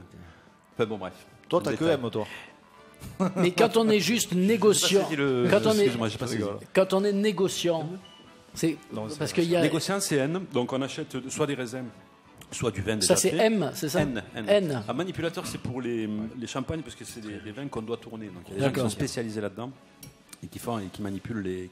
D'accord. Mais on a des récoltants qui ne sont pas manipulateurs, on a des manipulateurs qui ne sont pas récoltants. Et on a des négociants qui sont... Comme des récoltants qui ne font pas l'embouteillage, c'est un peu pareil. Et on a aussi. des récoltants qui ne font pas l'embouteillage, et c'est pour ça qu'on retrouve certains vins de récoltants sous la mention E, alors que ce sont des vins de récoltants malgré tout. Il reste encore des choses à... Aurélien me fait signe, il me dit, là, tu vois, par exemple, ça tourne en rond. Merci Aurélien. Ça fait très longtemps qu'on n'a pas trinqué dans cette émission, donc un petit coup de masse, parce que masse, c'est aussi plus, quoi, tu vois, en espagnol. C'est un peu plus. Masse. C'est pas le mas, c'est pas le bourg, c'est pas la petite maison. Non, c'est le plus. C'est le plus. C'est le plus. Hein, c'est Monsieur Plus. Exactement.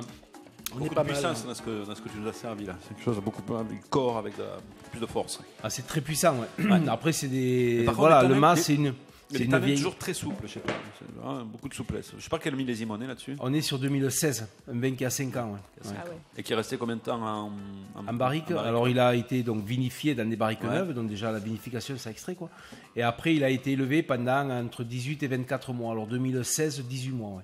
en barrique. Et après, on met en bouteille. Là, maintenant, Et après, on met en bouteille, on l'élève et on le propose à la vente quand il est prêt à boire, quoi. Voilà, là, il est à la vente depuis 2-3 mois. Hein. Ah, quelle élaboration, remarquable. Bravo.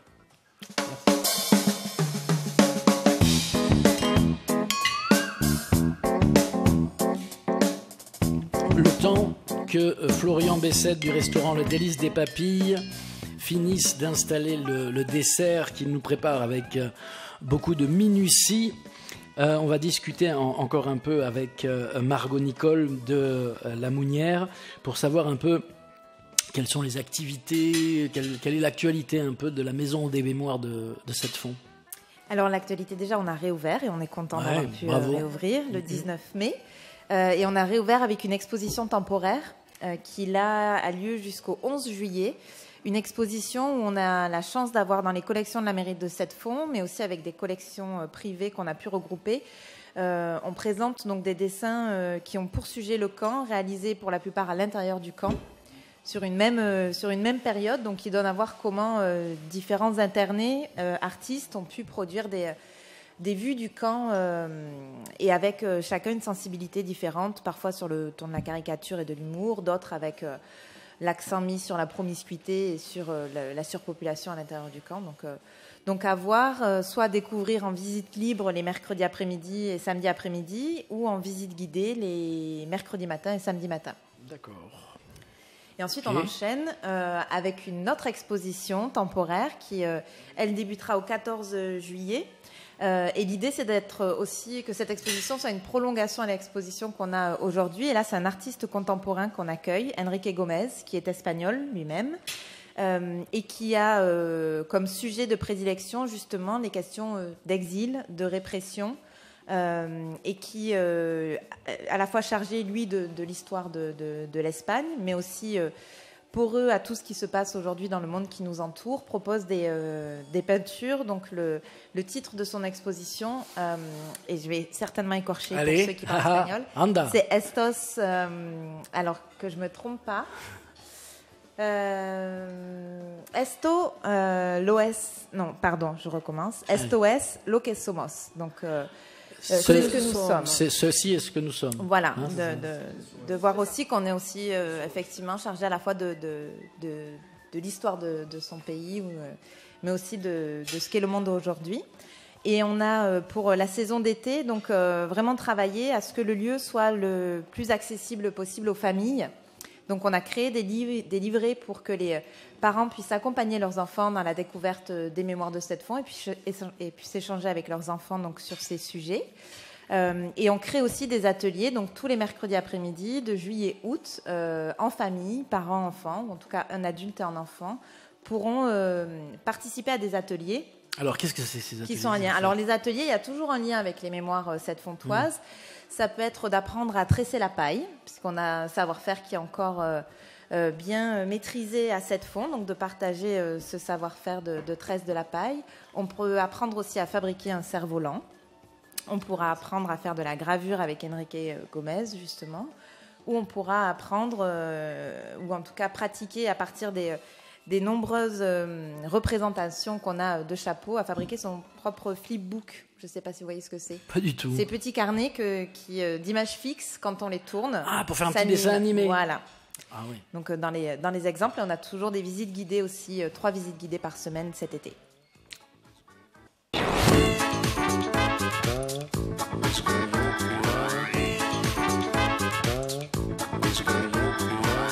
On est pas mal là. On déborde, hein, je vous le dis tout de suite. On déborde dans cette émission, mais on est tellement bien ici à la cave des vignerons du Quercy, accueillis par Francis Jansou, que, ma foi, on y reste un peu. On s'attarde pour cette 4e et dernière émission de la série Vignobles et Découvertes, réalisée en partenariat avec le PETR Medi Quercy. Je salue au passage Corinne Trévisan, qui a beaucoup œuvré pour pouvoir réunir les différents signataires de cette charte Vignobles et Découvertes autour de ces 4 émissions qu'on a fait. Aujourd'hui, ces signataires, c'est la cave des vignerons du Quercy, bien sûr, mais c'est aussi Florian Bessette du restaurant Le Délice des Papilles à Bruniquel, en face de Montricou. C'est aussi Margot Nicole en tant que responsable et animatrice de la Maison des Mémoires de Sept-Fonds, la Mounière. C'est également Serge Mathéo qui aurait pu signer la charte, parce que il le boit, le vin des coteaux du Quercy. Il chante souvent ici, parce que je crois qu'il est pote, hein, tout simplement. Francis, c'est un copain, quoi. Hein, oui, ce sont des amis. Ouais. Ce sont des amis. Il chante souvent quand tu fais des fêtes. Il chante régulièrement chez nous. Il y a un rendez-vous annuel qui est le premier samedi de juin, donc tous les ans, depuis pas mal d'années maintenant. Là, j'essaye de faire en sorte qu'en fait, on parle d'eux pour qu'ils se rendent compte qu'il va falloir qu'ils jouent après, tu sais. Mais... Voilà, non, ce sont des amis, on a toujours plaisir à les recevoir et ça fait plaisir. Ça me fait vraiment plaisir de les recevoir ici. Aussi. Donne-lui un les micro. Associer. Donne un micro à Serge. Merci Aurélien. C'est vrai que Francis, c'est particulier l'histoire avec Francis. C'est que ça va faire 15 ans, 16 ans qu'avec le groupe Garanou, même au début, quand on commençait, il nous a toujours fait jouer. On était 2, il nous faisait jouer. On était 3, il nous faisait jouer. Il nous a toujours fait une place pour ses fêtes. On joue souvent aussi même chez lui pour des soirées privées parce qu'il nous invite. Parce que du coup, c'est pas pour jouer. Toi, il t'invite. C'est pas pour jouer, c'est juste pour manger, pour participer. Nous, on veut bien venir. Hein. Pour participer au moment. Et puis Francis, finalement, c'est ce qu'il dit, c'est devenu un ami. Aujourd'hui, c'est un ami. On est dans d'autres relations, finalement. Bon. Voilà. Vous nous jouez un autre morceau je vais les chercher, finir. là. Allez, Le temps que Florian Bessette nous dresse le dessert. Tiens, tu peux peut-être lui passer le micro à chef Aurélien, à Florian, et peut-être tu peux nous dire ce que c'est que tu... Vas-y, débouche-le. Ouais. Ah, magnifique. Magnifique. Donc là, tu as débouché le pendant du rouge qui est le mas blanc. Là, voilà, le pendant du rouge qui est le mas blanc, une vieille parcelle de Sauvignon blanc qui est travaillée en amont dans la vigne, donc avec effeuillage, côté soleil levant, enfin, un gros travail du producteur, et vinifié en barriques neuves. La vinification se passe dans une chambre froide pour maîtriser les températures de vinif, et un élevage derrière de 18 mois. Donc là, c'est uniquement une seule parcelle. Ça, c'est une seule parcelle qui est installée sur le lieu-dit qui s'appelle Elmas, chez un producteur qui est Christophe Sicard, dont Florian parlait tout à l'heure, qui est également producteur de cerises. Ouais, c'est à noter d'ailleurs que vous avez des vignerons qui ne sont pas que vignerons. Attends, je sais pas si t'as un micro. Alors, c'est une particularité de cette cave, si je me trompe pas. Ouais. Alors, si je peux me permettre. Oui, non, mais prends la parole parce que tu as donné. Non, c'est hyper important. Il y a deux choses à laquelle on tient aujourd'hui, à laquelle on tient ici, c'est la coopération, qui est quelque chose qu'on défend qu'on défend et qu'on met en avant. Un bel outil de travail pour le producteur et tout le monde s'y retrouve. Et puis cet état d'esprit d'entraide, ça c'est juste génial. Et puis la polyculture. Polyculture qui est quand même très importante pour nous et très présente. Donc c'est des petites exploitations entre 30 et 50 hectares où les producteurs font du pruneau d'Agen, de la prune Reine Claude, de l'abricot, de la pomme, de la pêche, un peu d'ail. Du melon, du melon, qui est du melon du Quercy, bien sûr. Enfin, c'est un terroir de saveur, quoi, et de la vigne à vin. Voilà. Mon oncle fait partie des fondateurs, il est à la retraite, mais c'est pareil, c'est la polyculture élevage et un peu de vigne. Et un peu de vigne. Il y a toujours eu de la vigne sur toutes les exploitations dans notre zone de production. Ouais. Et la polyculture, autant on se faisait il y a 30-35 ans, on se faisait un petit peu montrer du doigt quand on faisait du vin chez nous parce que on n'était pas vigneron à part entière, on était polyculteur. Je connais ça. Et aujourd'hui, on a plutôt le vent dans le dos. Du coup, ça nous pousse vers l'avant parce que, on a plusieurs cultures, mais c'est le bon sens paysan. On ne met pas tous les œufs dans le même panier et on défend une certaine biodiversité sur notre territoire à laquelle on tient. Alors, ce pays de cocagne qui est le Quercy finalement, à qui on rend hommage. Puis historiquement, toutes les fermes avaient leurs vignes. Avant. Et on se faisait, tout le monde faisait le petit vin. C'est ça. La piquette. Pas forcément la piquette. Moi, mon des grand... petits vins. Non, des petits vins avec des... Oui, que tu bois à table tous les jours. C'était souvent de la piquette. Les mecs qui faisaient le vin, ils disaient c'est mon petit vin. Ceux qui étaient invités à les boire disaient souvent c'est une sacrée piquette. Non, à partir du mois d'avril-mai, parce qu'évidemment ils n'avaient pas les mêmes méthodes de conservation qu'on a aujourd'hui. Mais c'est des bons petits vins. Mon grand-père jusqu'à 94 ans buvait 1 litre de vin jour. Et les jours de fête, 1 litre de vin par repas. Oui, mais il faut dire que les vins n'étaient pas à 14 degrés. Mais c'était pas à 14 volts. Ils étaient à 11. Exactement. Moi, chez moi, on a toujours fait un vin qui tourne aux alentours de 11 degrés. Quoi. Voilà. On en vendait un peu au black, et puis on mettait un peu d'eau pour que ça soit pas trop fort. Et puis après un peu la coopérative. Voilà. C'est ça. Le baptiser, quoi. Alors, il va falloir faire une autre émission pour relater tout ça. Parce mais il y a une grande histoire derrière les vignes du Quercy, justement, et ce pays de cocagne dont on parle, qui est un pays de diversité, quoi, où on trouve vraiment de tout, quoi. De la truffe jusqu'au melon, en passant par les vins. Enfin, le safran. Il y a beaucoup et le safran. Et la lavande. Il y avait beaucoup de lavande dans le coin et des distilleries dans le coin aussi. Et il en revient même. Tiens. Alors, où est-ce qu'on en est, Florian ? Dis-nous. Je suis prêt. Tu es prêt ? Je vais vous faire déguster donc des fraises du Quercy avec caramélisées au miel et safran du Quercy. Allez. Du safran, je vais vous faire déguster ça. Voilà. C'est ce qui revient sur le territoire effectivement du Quercy aujourd'hui, c'est la lavande, on vient d'en parler aussi, mais c'est le safran beaucoup. Hein. Le safran réinvestit aujourd'hui le Quercy, et c'est une bonne chose. On pourrait écouter un peu de musique. Allez, encore un morceau de Garanou. Ce serait quoi, Serge ? C'est une chanson qui s'appelle Depuis la nuit des temps. Vas-y, doucement, pardon. Une compo ? C'est une composition, Depuis la nuit des temps. C'est une chanson qui imagine, on voit qu'on est dans une société qui est empreinte aux difficultés, à ce que les différentes religions puissent s'accorder. Et moi, j'ai imaginé qu'il y avait une personne supérieure à tous ces dieux dont on nous parle et qui regarde ça depuis la nuit des temps et qui regarde l'homme évoluer depuis la nuit des temps. Depuis la nuit des temps.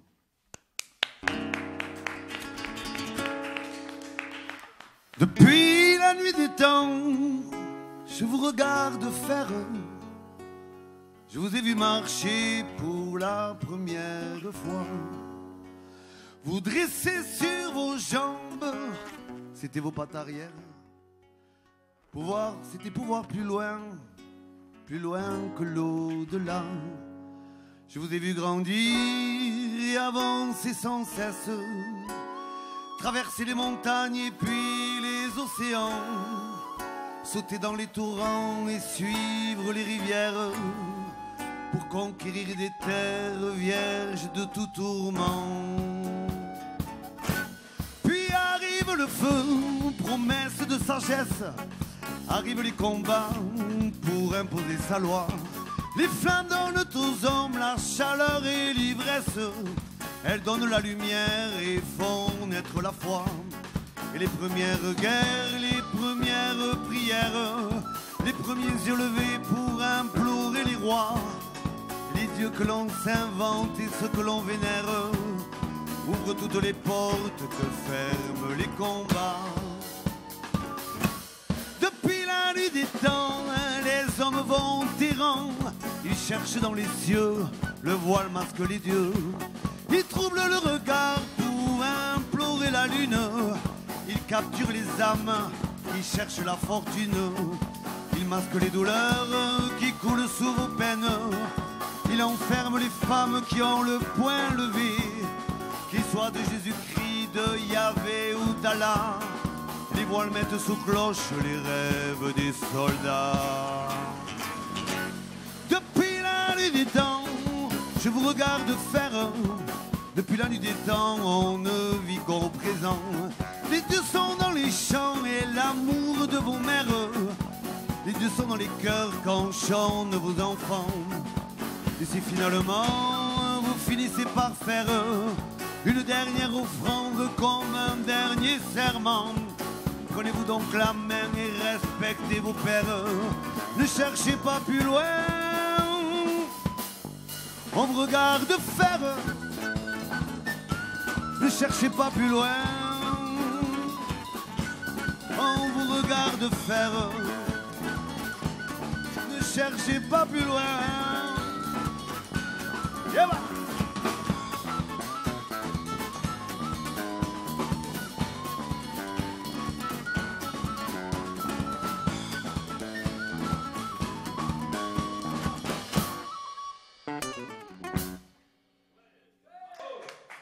Merci.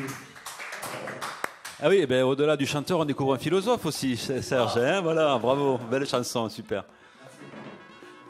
Donc Rémi est au service, ce qui est assez rare, donc c'est à noter, parce qu'en général, c'est nous qui sommes au service du patron. Donc Rémi, attention à ne pas renverser, parce que vu ce que tu as bu, ça doit trembler. Et encore un magnifique dessert de Florian Bessède, qui rend hommage à son terroir. On a l'air pas mal. Francis Jansou, une fin d'émission. Ah mais attends, il en manque tout une. en souplesse avec un joli dessert. Et qu'est-ce que tu nous proposes donc, Francis, à la dégustation Sur le pour dessert. accompagner Et ce pour le coup, magnifique je vous dessert. propose le Mas Blanc, donc, Eh ben voilà. dont on a parlé tout à l'heure. Donc un Sauvignon Blanc vinifié à Marique, élevé à Marique, avec alors vinifié à une très bonne maturité pour avoir un joli cœur de bouche, un vin assez plein, qui n'est pas ces caractéristiques de tiol là, qu'on retrouve chez les Sauvignons. Ouais. Vous verrez, ça sort des sentiers battus, on est sur un grand vin. Voilà, ne soyons pas modestes. Non, nous ne sommes pas modestes, on a goûté des belles choses aujourd'hui. Alors ben voilà, et puis c'est là-dessus qu'on va finir. Et juste Florian, avant qu'on s'en aille complètement, Oui, reviens dans le champ de la caméra, Juste, s'il te plaît. viens Florian. t'asseoir avec nous Viens deux t'asseoir avec secondes nous et partager ce moment. pour nous parler de ce magnifique dessert. Présente-le nous quand même. Alors, là, on a fait une petite bouchée de fraises donc caramélisées au safran, avec une petite crème pâtissière vanillée, avec une note de rhum.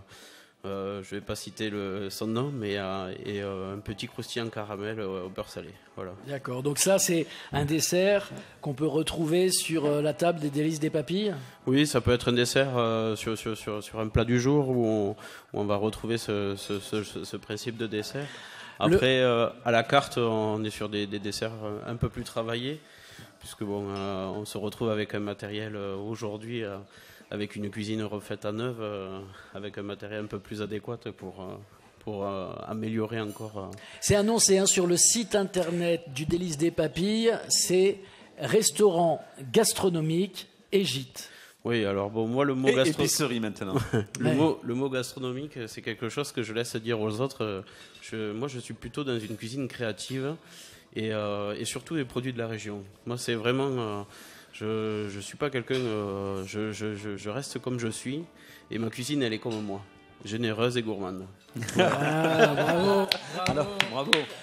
Juste, Juste, je vais transmettre les photos, parce que j'ai fait une série de photos de son établissement. Je vais transmettre les photos, je pense qu'on les mettra en ligne. Bien sûr, on les mettra en ligne. Le plat du jour à midi, menu moyen pour venir manger en semaine le midi. Il faut compter une vingtaine d'euros. Ouais. Et à la carte, on va compter une quarantaine d'euros par personne. D'accord, se faire plaisir à la fête des pères, à la fête des amoureux ou n'importe quoi, n'importe quelle fête. Il faut compter entre 65 et 70 euros par personne. D'accord, avec une spécialité autour du... Toujours autour de notre région, mais toujours en avant. On travaille beaucoup le veau du Quercy, l'agneau aussi. Ouais, l'agneau du Quercy, l'agneau de lait dans le coin là, de Saint-Antonin. Tout à fait. Après, c'est vrai que j'ai aussi une particularité pour la viande ibérique aussi, puisque j'ai la chance d'avoir une connaissance d'un producteur directement espagnol. Ouais. Et je pense qu'aussi c'est la gastronomie de l'Espagne qui est au goût du jour, et on le met aussi en avant, sans oublier nos maraîchers, nos producteurs, nos vignerons. D'accord. À noter une carte des vins très très abordable, une sélection remarquable et des prix soft. Les vins du coin, bien sûr, les vins du coteau du Quercy. Même les appellations qu'il a en extérieur, il pratique des prix proches des prix d'une cave à vin. Ouais, j'ai toujours dit il vaut mieux avoir un vin qui se fasse découvrir que juste un vin qui décore le restaurant. Donc on est resté sur des tarifs très abordables. Très abordables, en effet. Bon, merci beaucoup. On va attaquer ce chouette dessert avec le mas blanc. Merci Francis. J'ai là. Depuis tout à l'heure, j'ai peur parce qu'hors antenne, je l'ai appelé Florian à un moment, je ne sais pas pourquoi. Donc merci Philippe, Francis Jansou. Ouais, ou Philippe. Avec grand plaisir. Merci de nous avoir accueillis ici à la cave des vignerons du Quercy. Vous donnerez nos amitiés à l'ensemble des coopérateurs de cette belle cave coopérative. Merci Florian Bessette de nous avoir régalé. Merci à vous. Donc le restaurant Le Délice des Papilles, le Burgarel 442 route des Gorges de l'Aveyron au rond-point de Montricou, voilà, dans le Tarn-et-Garonne. Merci Margot, Nicole pour la maison de la Mounière. Là on est dans le centre-ville de Cette-Fond, on cherche un peu, on trouve cette maison des mémoires. Là où est né, comment s'appelle-t-il déjà ? Raymond Perrière. Raymond Perrière, merci. Et puis, à qui j'ai pas dit merci, bien sûr à Serge Mathéo et à toute son équipe de Gare à nous, qu'on va retrouver très prochainement, là, le 21 juin, pour la fête de la musique à Caussade. Le 19 juin, oui, parce qu'à Caussade, la fête de la musique se fait le 19 juin, ce sera au Canotier. Voilà. Et puis pour les Montalbanais, dans une petite salle qui a ouvert en plein Covid, là, et donc il faut vraiment encourager à aller voir ce spectacle consacré là, du coup à Nougaro. C'est au Violon Dingue, qui est en plein cœur de ville de Montauban, rue des Lys peut-être, rue des Lys, à côté de la place nationale. Un petit caf cons, café théâtre quoi, qui s'est monté là, et ça il faut encourager ça aussi en plein centre-ville. Le 6 juillet. Ça marche, on y sera. C'est noté.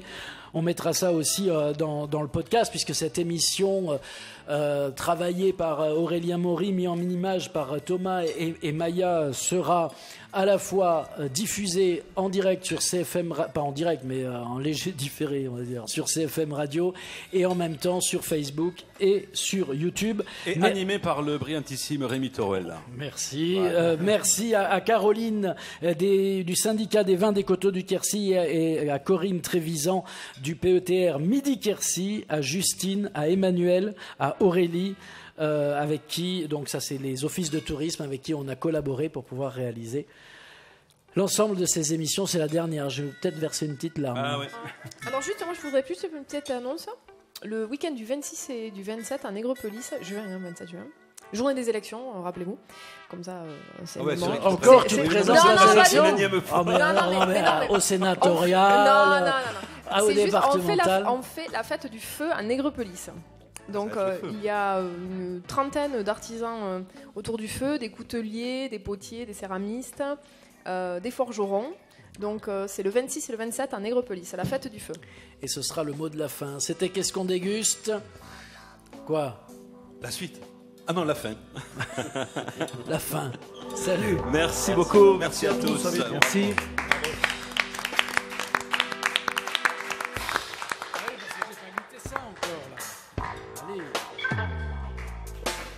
Donc c'est pas de feuilleté.